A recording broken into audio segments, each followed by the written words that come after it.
Hello, नमस्कार मंडळी. चला तर बघा, दिवाळीचा तोच रोज गोड फराळ खाऊन थोडंसं का होईना पण तोंडाची चव गेल्यासारखं वाटत होतं. तर म्हटलं चला काहीतरी चमचमीत आणि झटपट होणारं बनवूया. तर त्यासाठी मी माळव्याच्या टोपल्यात गेले, पण बघते तर काय फक्त टोमॅटोंचा ढीग लागला होता. तर म्हटलं चला टोमॅटोची चटणी बनवूया, तीही अगदी एक 5 ते 10 मिनिटात होणारी.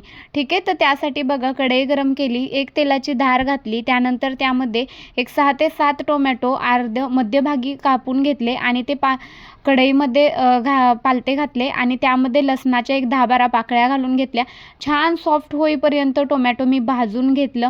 छान असं टोमॅटोच्या आपण्याप जेव्हा साली निघायला लागल्या होत्या तेव्हा मी त्याच्या साली साईडला काढून घेतल्या आणि नंतर त्यामध्ये बघा मी एक बारीक चिरलेली मिरची घालून घेतली. त्यानंतर एक कांदा मी अगदी बारीक चिरला होता तो घालून घेतला. त्यानंतर त्यामध्ये मी चवीपुरतं नमक घातलं आणि थोडंसं लाल तिखट घातलं आणि त्यानंतर थोडासा मी नॉर्मल चाट मसाला घातला आणि तयार आहे बघा आपली झटपटीत अशी चटणी. चला आवडली तर लाईक शेअर सबस्क्राईब.